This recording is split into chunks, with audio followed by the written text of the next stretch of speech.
گوجری زبان میں اپڈیٹ سنیے۔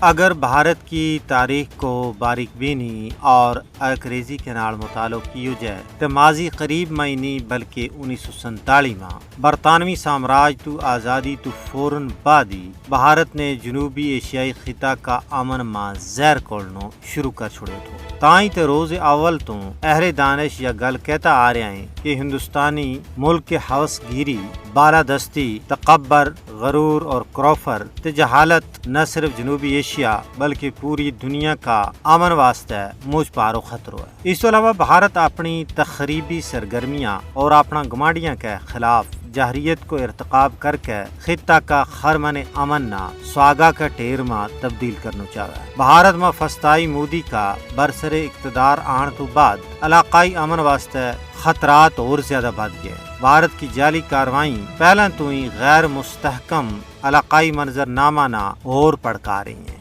RSS اور BJP کی پاکستان مخالف اور کشمیر مخالف ہرزہ سرائی خطہ کے اندر بڑھتی ور تیل کو کم دے رہی ہے۔ بھارتی مکار و عیار حکمران کئی دہائیاں تو تنازع کشمیر کا پرامن حل کا راما ڈاک کال رہے ہیں۔ 5 اگست 2019 کا فسطائی مودی کا غیر قانونی اقدامات نے یہ ثابت کر چھوڑے ہوئے کہ ہندوستان نہ علاقائی امن کا حوالہ نال ذرا برابر بھی فکر نہیں ہے۔ بے شک پورو خطہ ہی ایٹمی جنگ کا اڑاؤ ماں بسم ہو جائے۔ دوجا پاسا پاکستان نے ہمیشہ افہام و تفہیم، صلح جوئی، امن پسندی اور قضیہ کشمیر نہ اقوام متحدہ کی قراردادوں کے مطابق آبرومندانہ اور کشمیری عوام کی خواہشات کے مطابق رائے شماری کے ذریعے حل کرنے کی ضرورت پر زور دیتا ہے۔ خطہ کی سیاسی صورتحال پر ڈونگی نظر رکھنے والا ماہرین اور تجزیہ نگاراں کو بھی یہی کہنا ہے کہ جب تک مسئلہ کشمیر نہ کشمیریوں کی مرضی اور منشا کے مطابق حل نہیں کیے جاتا